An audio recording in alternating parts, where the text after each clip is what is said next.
One day, Percy arrived at the quarry to collect some stone for his trucks. Snow and frost lay everywhere. There was not a sound to be heard. Percy ventured further. He found Mavis, the new diesel engine, resting in the shelter of some rocks. "Cheer up, Mavis," he whistled.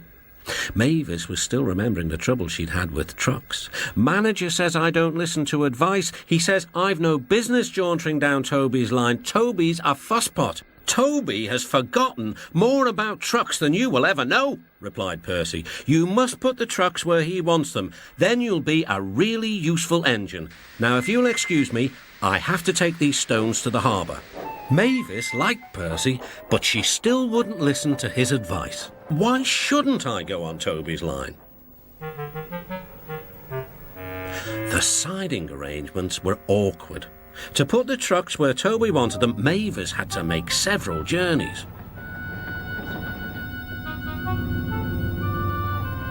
She started making a plan.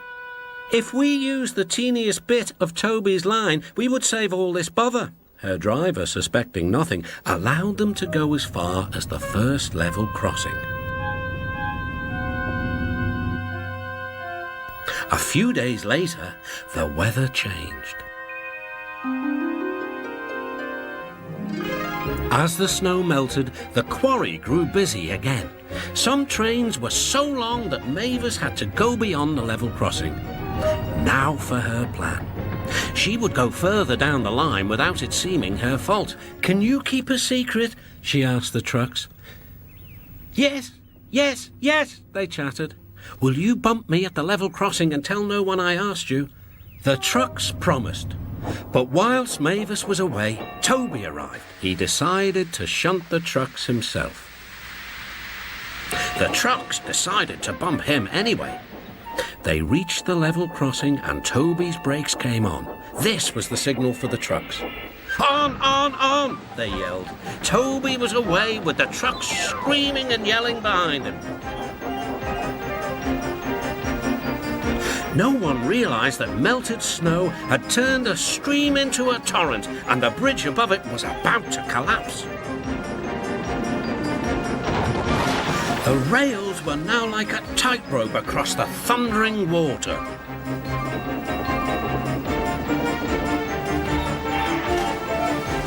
"Stop! Stop!" cried Toby. His driver fought for control.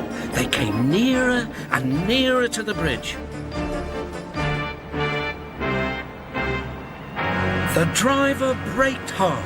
Toby stopped, still on the rails, but with his wheels treading the tightrope over the abyss.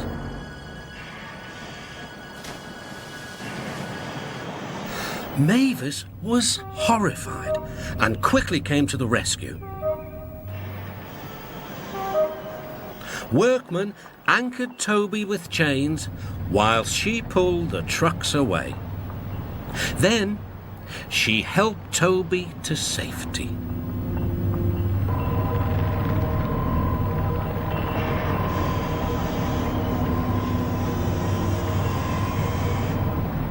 "I'm sorry about the trucks," said Mavis. "I can't think how you managed to stop them in time." "Oh, well," said Toby, "my driver told me about circus people who walk tightropes, but I just didn't fancy doing it myself." Later, the Fat Controller arrived. "A very smart piece of work," he said. "Mavis, you did well too, I hear." It was my fault about those trucks, sir," she faltered. "But if I could..." "Could what?" "Come down the line sometimes, sir. Toby says he'll show me what to do." "Certainly," replied the Fat Controller, "if your manager agrees." And so it was arranged. Now Mavis is as happy as can be, and the Fat Controller thinks she's really useful indeed.